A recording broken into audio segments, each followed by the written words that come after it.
Gosta de estar bem informado? Apenas por tempo limitado temos uma oferta especial. Todos os conteúdos Observador com 52% de desconto. Ler as notícias que importam, ao minuto, artigos de opinião sem restrições ou acesso antecipado aos Podcast Plus e muitos mais benefícios.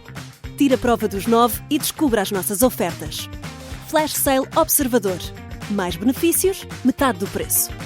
Assine agora em observador.pt por 1 ano com 52% de desconto.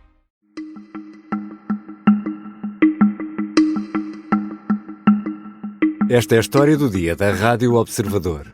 Como a guerra das tarifas nos poderá afetar.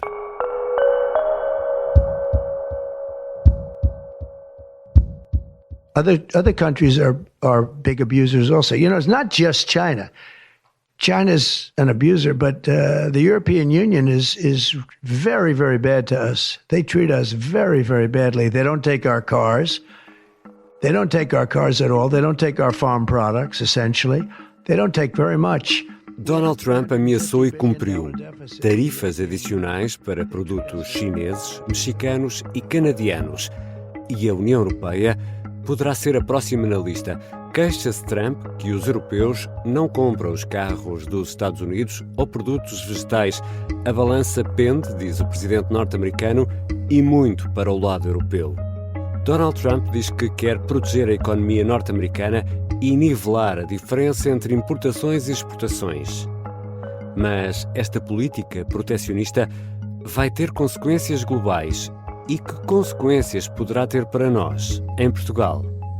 Vou conversar com Miguel Faria Castro, professor e economista na Reserva Federal do Banco de St. Louis, no estado do Missouri, nos Estados Unidos. Eu sou Ricardo Conceição e esta é a história do dia, de terça-feira, 4 de fevereiro.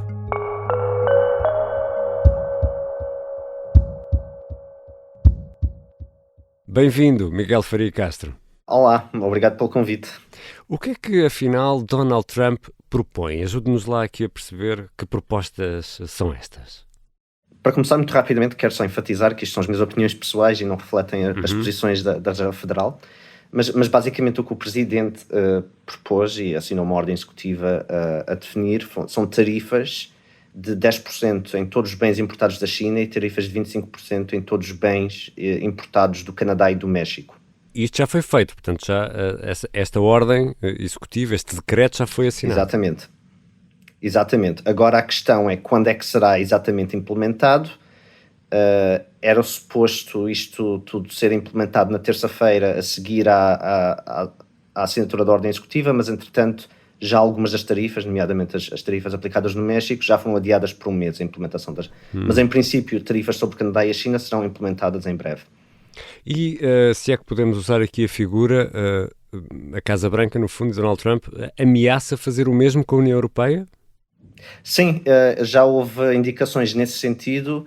Agora, não é claro exatamente qual é que será quais é que são os detalhes exatos desse tipo de tarifas que serão implementadas, e aqui os detalhes interessam muito, porque isto podem ser, neste caso, esta medida é um pouco sem precedentes, porque estão a ser tarifas aplicadas em todos os bens e serviços que são importados destes países, mas aquilo que se passou, por exemplo, durante a primeira administração de Trump foram várias tarifas seletivas que eram apenas aplicadas em determinados tipos de bens e serviços, como aço e outros materiais intermédios industriais. E aqui podemos, já agora ajude-nos a perceber isto, aqui podemos ter, eu diria, dois tipos de tarifa. Uma aplicada ao valor do produto, outra ao produto. Ou seja, vamos imaginar que um microfone importado enquanto objeto tem uma tarifa de 10%. Isto é uma coisa, independentemente do custo do microfone.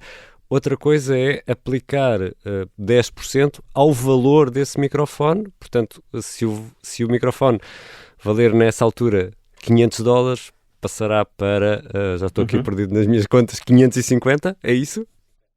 50, exatamente. Sim, estas tarifas são todas sobre o valor, são tarifas ad valorem, portanto aplicam-se ao valor das importações. Portanto, seria o segundo exemplo, seria mesmo que o preço do microfone flutue, o valor da tarifa também, portanto, irá flutuar, porque é sempre uma percentagem fixa do valor do bem ou do serviço que é importado.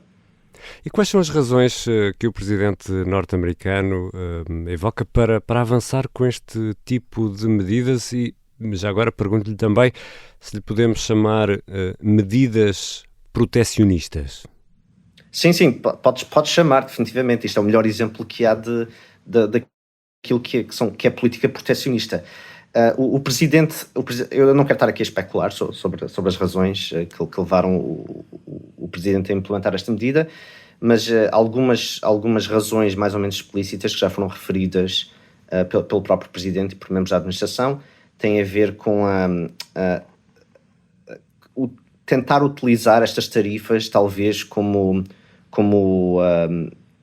uma alavancagem negocial para resolver problemas que não são necessariamente económicos, por exemplo, a questão da imigração na fronteira sul dos Estados Unidos. O presidente já disse várias vezes que uma das razões pelas quais quer causar alguma dor ao México é precisamente para forçar o México a atuar na questão da crise da imigração na fronteira sul. Em relação ao Canadá, não é muito claro qual é que é o objetivo das tarifas, porque, caso eu saiba, não existe nenhuma crise de imigração. Não há uma tentativa de fuga de canadianos para os Estados Unidos, não é? Sim, não, que eu saiba não. E aliás, de facto há muitos fluxos migratórios temporários entre Estados Unidos e Canadá, porque aliás há muitos canadianos que trabalham nos Estados Unidos e vice-versa, nas zonas da fronteira. Há muita gente que tem família no Canadá, quase muitos canadianos com podemos família comparar, nos Estados Unidos. Permita-me, podemos comparar mais ou menos com Portugal e Espanha, nomeadamente na zona raiana, que há muitas trocas, portanto as pessoas vivem de um lado ou do outro e trabalham de um lado e do outro. Sim, sem dúvida, acho que é uma boa comparação. Aliás, pronto, eu não tenho dados. Claro. Não sei o que é que são os dados, mas eu acredito que as zonas fronteiriças do Canadá e dos Estados Unidos estejam mais integradas economicamente e culturalmente do que, aliás, Portugal e Espanha estariam. Há uma integração muito forte, de facto, nas zonas fronteiriças. E depois há imensos fluxos comerciais, não apenas nessas zonas, entre as economias americana e canadiana. Os Estados Unidos importam, por exemplo, muito petróleo crudo não refinado do Canadá. A grande parte da capacidade de refinação de petróleo dos Estados Unidos está dedicada a petróleo que vem do Canadá. E há muita troca também de bens intermédios e bens industriais entre as duas economias. Isto também é verdade com o México, já agora. Mas, portanto, mas a energia, nomeadamente o petróleo, não está abrangido por estas tarifas, ou está? Está, de certa forma. Aquilo que a Ordem Executiva indica é que há uma tarifa de 25% em todos os bens e serviços importados do Canadá, com exceção de bens e serviços energéticos que estão sujeitos a uma tarifa de apenas 10%. Portanto, há uma tarifa mais baixa para bens energéticos como o crude, mas é uma tarifa mais baixa. Já voltamos à conversa com Miguel Faria Castro, professor e economista na Reserva Federal do Banco de St. Louis. Afinal, que consequências podem ter para nós, aqui em Portugal, estas decisões tomadas em Washington?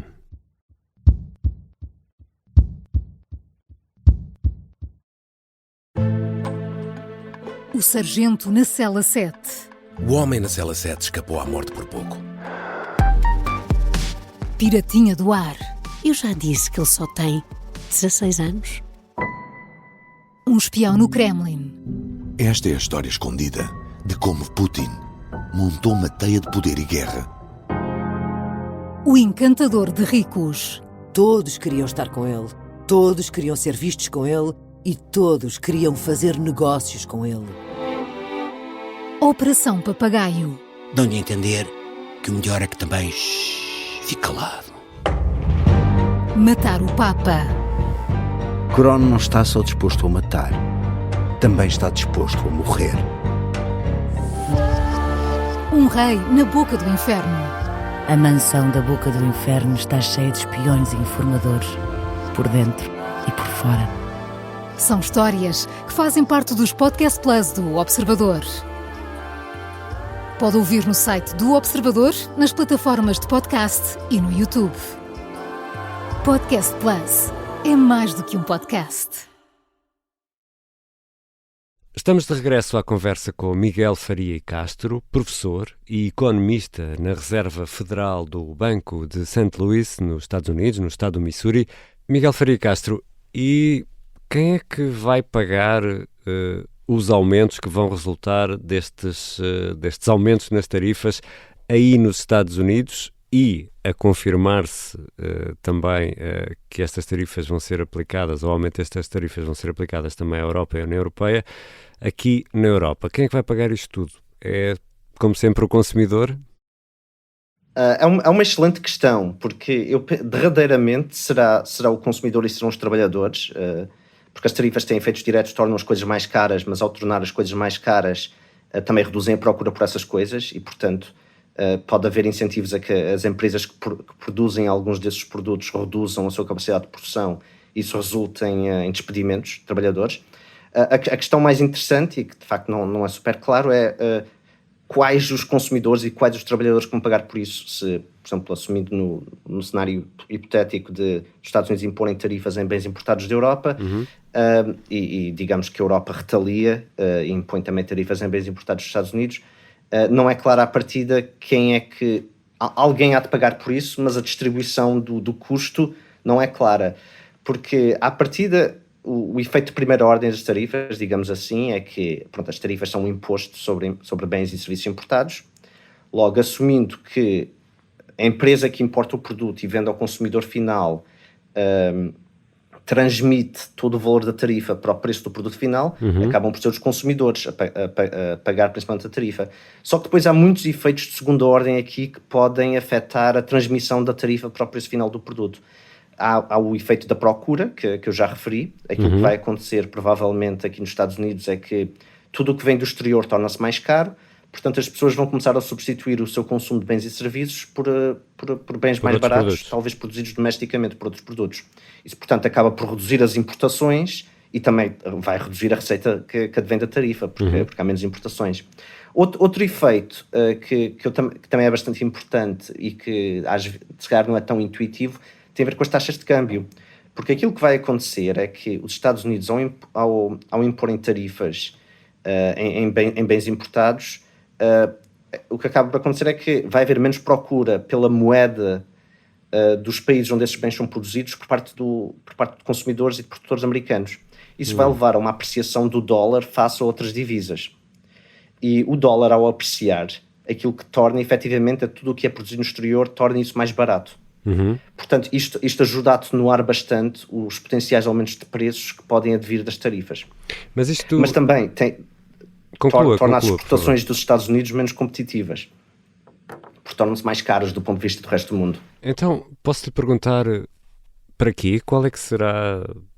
há ganhos efetivos, por exemplo, para a indústria norte-americana? No fundo é esta a desculpa ou a razão avançada por Donald Trump. Há ganhos para a indústria nos Estados Unidos, para o tecido empresarial nos Estados Unidos, de ter estas medidas protecionistas? No agregado eu penso que não. Porque a maior parte das empresas que talvez poderiam beneficiar de um aumento de tarifas, por exemplo, em carros, automóveis importados da Europa e do México, estamos a pensar, por exemplo, nos produtores de automóveis domésticos americanos. Isto vai ser mau para eles, porque aquilo que se passa é que na economia globalizada em que nós hoje vivemos, esses produtores de automóveis estão dependentes de cadeias de abastecimento muito complicadas que atravessam vários países. Exato. E, portanto, a General Motors em Detroit, que é atualmente um dos maiores produtores domésticos de automóveis, a grande parte dos componentes que vão para esses automóveis que eles produzem no Michigan são importados, e imensos componentes são importados do México. Portanto, estas tarifas vão contribuir para aumentar o custo dos bens intermédios que são usados por esses produtores e vai acabar por magoar esses produtores domésticos. Portanto, é possível que alguns setores ganhem com isto, setores que não importam bens intermédios, mas esses setores são uma parte relativamente pequena da economia. Deixa-me só aqui pôr outra dúvida, porque já deu em parte esta explicação, mas isto pode ou não conduzir a uma subida da inflação aí nos Estados Unidos e se calhar aqui também, não? Assim pode potencialmente. Agora, Tal como eu expliquei quando estava a falar dos efeitos macroeconómicos das tarifas, há aqui muitos efeitos mais ou menos subtis que podem, à partida, atenuar os aumentos dos preços, nomeadamente a questão das taxas de câmbio e da apreciação. Mas sim, à partida, podem contribuir para um aumento dos preços e da inflação. O Miguel Faria Castro é também professor de Economia, e deixe-me aqui fazer-lhe uma pergunta muito utópica, imaginando que ela possa estar a ser feita também por alguns dos nossos ouvintes e aproveitando obviamente todo o seu conhecimento da economia. Um mundo sem tarifas aduaneiras, em que o comércio seria totalmente livre, é impossível porque os desequilíbrios seriam incontroláveis, é isso? Ou não? Não, eu não acho que seja impossível, porque os preços ajustam e taxas de câmbio ajustam para refletir esses desequilíbrios. Portanto, um mundo desse género seria um mundo bastante eficiente, porque seria um mundo em que haveria muita especialização por parte dos países, em que basicamente se a China é o país do mundo onde é mais barato produzir veículos elétricos, então todos os veículos elétricos seriam produzidos na China. E eles enviariam, por exemplo, esses veículos elétricos para os Estados Unidos e para a Europa. Os Estados Unidos especializar-se-iam, por exemplo, em serviços financeiros ou educação, que são duas exportações muito importantes do país. A Europa especializar-se em coisas como turismo. E trocariam bens entre si. Não, acho que é perfeitamente sustentável. Seria um mundo bastante eficiente. Agora, esta questão das tarifas vai muito para além de questões de eficiência e questões de economia, e são frequentemente, como temos visto, usadas mais como para atingir fins e objetivos políticos que não têm necessariamente eficiência em mente. Ou seja, como explicava há pouco, será mais uma arma para a Casa Branca poder usar em futuras negociações? Sim, pronto, eu não sou cientista político, não sou analista político, portanto isto é um bocado... não sou especialista nestes assuntos, mas sim, o objetivo das tarifas parece-me ser mais desse género do que... Acho que não há nenhum objetivo económico muito profundo por trás das tarifas. Acho que tem objetivos mais políticos do que económicos. O Miguel Faria Castro tem uma visão de quem estamos a ter esta conversa com o Miguel em St. Louis, no Missouri.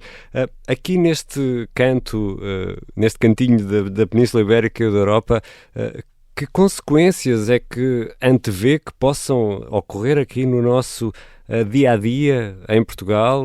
Consegue dar-nos exemplos de possíveis consequências desta decisão tomada em Washington, na Casa Branca? Sim, isto vai ter um efeito bastante disruptor no comércio internacional e tal como eu expliquei antes, dando o exemplo da General Motors, aquilo que se passa é que grandes fabricantes, principalmente empresas do setor secundário e manufatura, aqui nos Estados Unidos têm cadeias de abastecimento muito internacionais que passam por países como Portugal.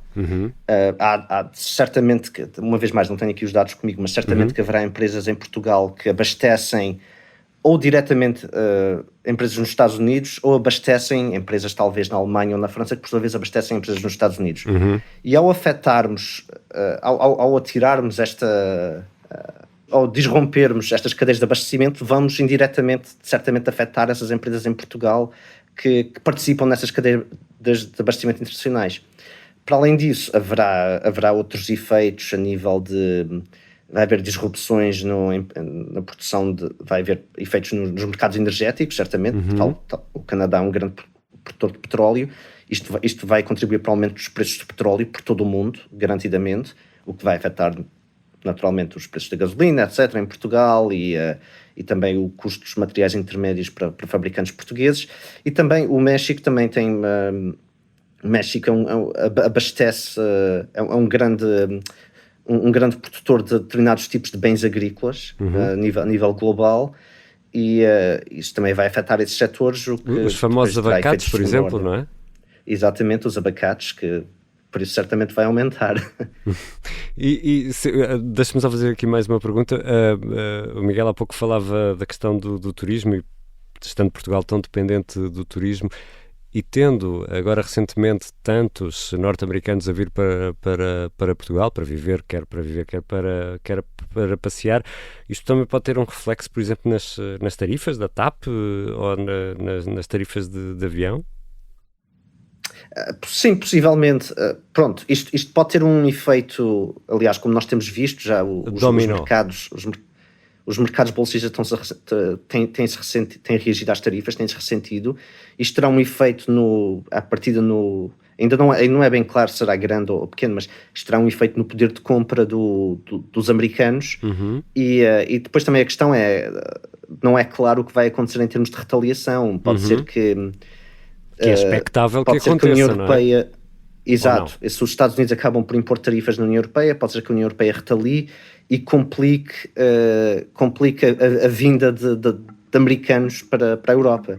E acho que isto teria consequências importantes para a economia portuguesa, porque, tal como referiu, os americanos têm se tornado bastante importantes para o setor do turismo em Portugal. Muito obrigado, Miguel Faria Castro. Obrigado pelo convite. Miguel Faria Castro é professor e economista na Reserva Federal do Banco de St. Louis. Esta foi a História do Dia. A sonoplastia é do Bernardo Almeida, a música do genérico do João Ribeiro. Eu sou o Ricardo Conceição. Até amanhã. Se gostar deste podcast, pode seguir, dar 5 estrelas e comentar o episódio na Apple Podcasts ou no Spotify. Pode também subscrever e gostar no YouTube. Assim recebe uma notificação sempre que houver um novo episódio.